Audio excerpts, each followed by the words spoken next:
ಎಲ್ರು ಬಾಯಲ್ಲೂ full craze ಆಗಿರೋದು ಈಗ ಟೇಸರ್ ಟೇಸರ್ ಟೇಸರ್. ಎಲ್ರು ಬಾಯಲ್ಲೂ ಯುಗಾದಿಗೆ ಯಾರಿಗಾದ್ರೂ ಸಿಕ್ಕಂದ್ರೆ ಟೇಸರ್ ತರಬೇಕಂತಿದ್ದಾರೆ. ಅಷ್ಟು ಅದ್ಭುತವಾಗಿದೆ. ಪೆಟ್ರೋಲ್ ಅಂತೂ ಮೊದಲೇ ಇಲ್ಲ.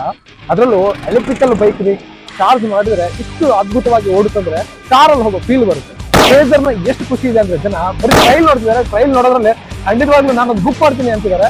ಸೊ ನೀವು ಟೇಸರ್ಗೆ ಯುಗಾದಿ ಹಬ್ಬಕ್ಕೆ ತಗೊಂಡು ಹೋಗ್ಲೇಬೇಕು. ಟೇಸರ್ ಕರ್ನಾಟಕದ ಮನೆ ಮಾತಾಗಿರುವ ನಮ್ಮ ಟೇಸರ್, ನಮ್ಮ ಎಲೆಕ್ಟ್ರಿಕಲ್ ಸ್ಕೂಟರ್ ನಿಮ್ಮ ಮನೆಯಲ್ಲಿ ನೋಡಿ ಚೆನ್ನಾಗಿದೆ ಗಾಡಿ, ಡ್ರೈವಿಂಗ್ ಮಾಡ್ಬೋದು. ಇದು ಕಂಪೇರಿಟಿವ್ ಮಾಡಿ ಸ್ವಲ್ಪ ಗ್ರಿಪ್ ಚೆನ್ನಾಗಿದೆ. ಬಟ್ ಇದು ಕೀ ಇದೆಯಲ್ಲ ಅದ್ರ ಬೆನಿಫಿಟ್ ಜಾಸ್ತಿ ಇದೆ ಪಬ್ಲಿಕ್ಗೆ. ಡಿಫ್ರೆನ್ಸ್ ಭಾಳ ಇದೆ. ಇವಾಗ ಅದರಲ್ಲಿ ಒಬ್ಬೊಬ್ಬರಿಗೆ ಅರ್ಥ ಆಗುತ್ತೆ, ಅರ್ಥ ಆಗಲ್ಲ. ಈ ಡಿಜಿಟಲೈಸ್ಡ್ ಏನಿದೆ ಎಷ್ಟು ಯೂಸ್ಫುಲ್ ಇದೆ ಅಷ್ಟೇ ಇದು ಅನ್ಬೆನಿಫಿಟ್ಸ್ ಭಾಳ ಇದೆ ಕಸ್ಟಮರ್. ಇದು ಕೀ ಇರೋದ್ರಿಂದ ಈಜಿನೇ ಇದೆ. ಸಿಕ್ಕಿದ್ದೆಲ್ಲ 100%.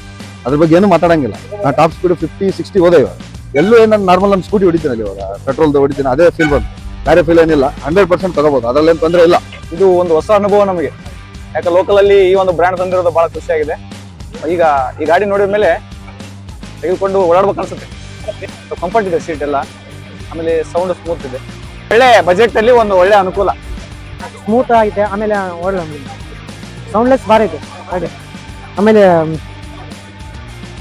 ರೋಡ್ ವರ್ಕ್ ಚೆನ್ನಾಗಿದೆ ಸರ್. ಆರ್ಮಿ ಗಿರ್ನ ಒಳ್ಳೆ ಡೀಸೆಲ್ ಅದು ಮೇಂಟೈನ್ ಇದ್ದಂಗೆ ಇದೆ ಸರ್. ಒಳ್ಳೆ ಕ್ವಾಲಿಟಿ ಇದೆ.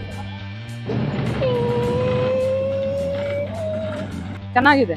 ಎಲೆಕ್ಟ್ರಿಕಲ್ ಬೈಕ್ ಸಂದರ್ಭದಲ್ಲಿ ಡೀಸೆಲ್ ಪೆಟ್ರೋಲ್ ಕಾಸ್ಟ್ಲಿ ಆದಂತ ಸಂದರ್ಭದಲ್ಲಿ ಎಲೆಕ್ಟ್ರಿಕಲ್ ಬೈಕ್ ಆಮೇಲೆ 110 ಕಿಲೋಮೀಟರ್ ಕೊಡುತ್ತೆ. ಫೀಲಿಂಗ್ ಚೆನ್ನಾಗಿದೆ, ಸೌಂಡ್ ಏನಿಲ್ಲ, ಆಮೇಲೆ ಜಂಪ್ ಆ ಥರ ಏನು ಆಗೋದಿಲ್ಲ. ಒಳ್ಳೆ ಫೀಲಿಂಗ್ ಇದೆ, ಚೆನ್ನಾಗಿದೆ. ಲೇಡೀಸ್ಗೆ ಚೆನ್ನಾಗಿದೆ, ಕಂಫರ್ಟೇಬಲ್ ಆಗುತ್ತೆ. ಬೈಕ್ ಚೆನ್ನಾಗಿದೆ. ಪಿಕಪ್ ಎಲ್ಲ ಚೆನ್ನಾಗಿದೆ. ವಾಲ್ವೋಗಿ ಡಿಫ್ರೆನ್ಸ್ ಆದ್ರೆ ಪಿಕಪ್ ಜಾಸ್ತಿ ಅದ. ಆಮೇಲೆ ಅದು ಹಚ್ಚ ಗೋಡೆಲ್ಲ ಓಡಿಸೋ ಸಿಸ್ಟಮ್ ಚೇಂಜ್ ಮಾಡ್ಯಾರಲ್ಲ, ಚೆನ್ನಾಗಿ ಓದೋದು ಗಾಡಿ.